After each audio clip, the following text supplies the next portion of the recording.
So guys, gandang gabi. Dahil hindi pa nga po tayo matutulog. Let's itutur ko po muna kayo sa aming maliit na tindahan. Ito po.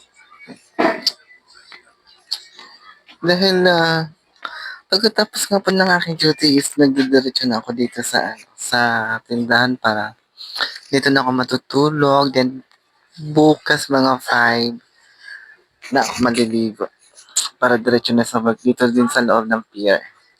And ito po ipakita ko. Here we go! Yan. Yan, konti pa nga lang po yung namin, yung mga items namin. Then, di pa kami naka-family dahil kulang pa kami sa wati at harm. Sorry guys, kasi pag naglakasan naman namimili kami ng pabongga-bongga. And, dahil nga sa, maliit lang yung space namin dito. Ikot-ikot na lang po tayo dito para habang nag-aantay ng ka-customer na ma-assess. Then, mag-ano na muna tayo kikwentuhan ng ng basta. Comment nyo yun kung ano yung mga bet, yung eksena. Bye!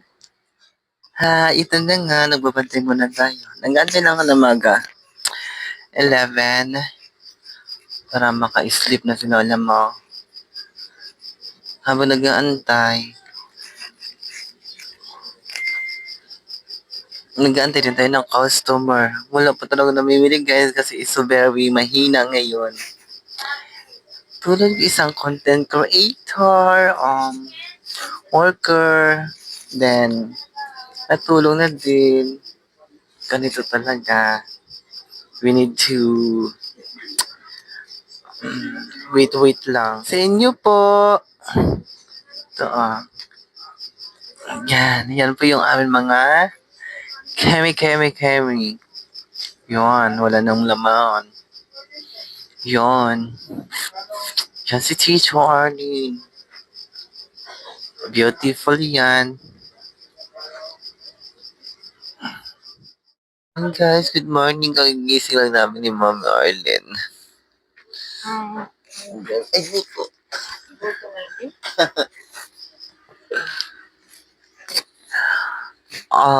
Sabi natamad ako.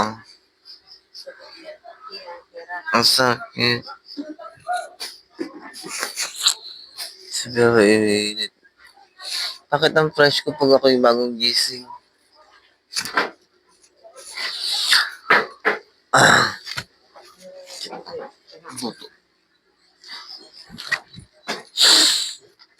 Napaka-fresh. Napaka-tena.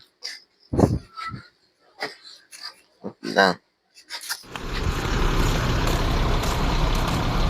Hi nako, we are so pauwi na nga kami guys. But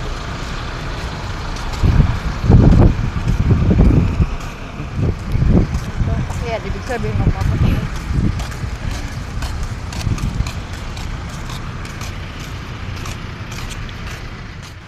ito, we are so pauwi na at Starms.